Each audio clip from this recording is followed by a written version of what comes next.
আসসালামু আলাইকুম।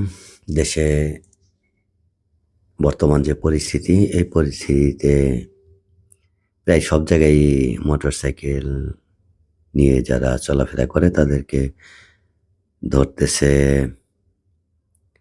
কাজেই খুব সাবধানতার সহিত গাড়ি চালানোর জন্য আমিও অনুরোধ করব সকলকে।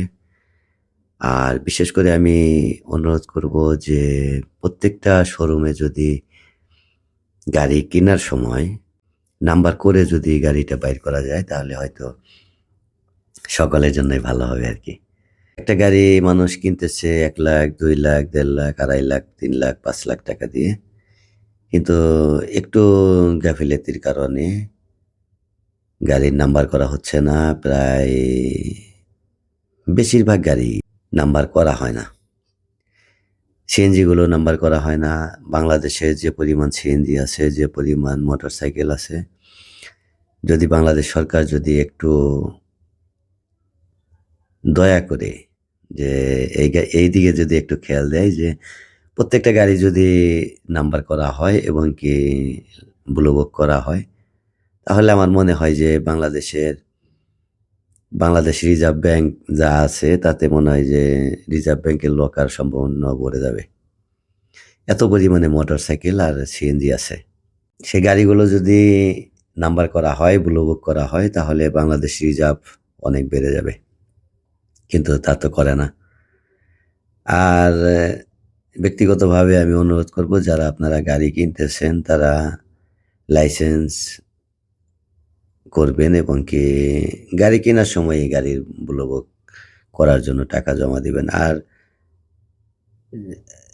ঊর্ধ্বতন কর্মকর্তাদের কাছে আমার এই কথা যদি পৌঁছায় তাহলে আপনাদের কাছে আমি সবিনয় নিবেদন করতেছি যে প্রত্যেকটা শোরুমের থেকে গাড়ি কেনার সময় যদি একটা কাস্টমার যদি গাড়ি কিনে তখনই যদি ব্লু বুক করার জন্য টাকা নির্ধারণ করা হয় যে এত টাকা জমা দিলে এই গাড়িটা ব্লু বুক হয়ে বাইর হবে।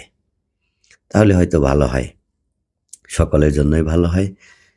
আর পেরেশানিটাও অনেকটা কমে যায়। বাংলাদেশ সরকারের সদস্য যারা আছেন তাদের সকলেরই একটু সুবিধা হবে আরকি। যে নাম্বার করা থাকলে শোরুম থেকেই যদি গাড়ি নাম্বার হয়ে আসে তাহলে হয়তো সকলের জন্যই ভালো হবে। সিএনজিগুলো যদি শোরুম থেকে নাম্বার হয়ে আসে তাহলে হয়তো অনেকটাই পেরেশানি কমে যাবে।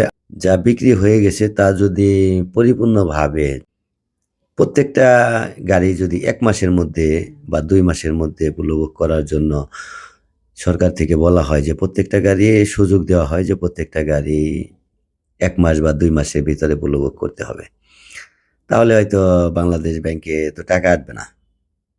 তাতে আমার মনে হয় যে বাংলাদেশে যে পরিমাণ গাড়ি আছে বা মোটরসাইকেল বা সিএনজি আছে যাদের ড্রাইভিং লাইসেন্স এবং কি গাড়ির ব্লু বুক এই এগুলো যদি রেগুলার করা হয় তাহলে হয়তো বাংলাদেশে আরো ৫ টা, ৭ টা, ১০ টা পদ্মা সেতু করার মতো টাকা বাংলাদেশ ব্যাংকে চলে আসবে। কিন্তু করে না কেন?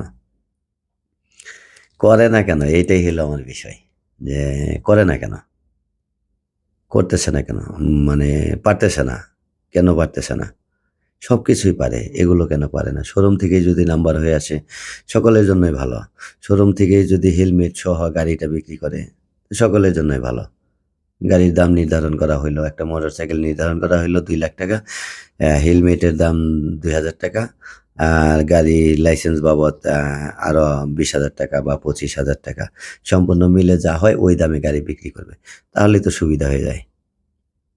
যদি আমার এই কথা ভালো লাগে আপনাদের, অবশ্যই শেয়ার করে দিবেন এবং কি ১০ জনকে জানানোর মতো সুযোগ করে দিবেন, যে মানুষ যেন জানতে পারে। তো আমি বলব যে সবগুলো গাড়ি যদি লাইসেন্স করা হয় এবং কি প্রত্যেকটা মানুষের যদি ড্রাইভিং লাইসেন্স করা হয় তাহলে হয়তো সকলের জন্য ভালো হবে। তো ভালো থাকেন সবাই, সুস্থ থাকেন। আসসালামু আলাইকুম রহমতুল্লাহি বারাকাতুহু।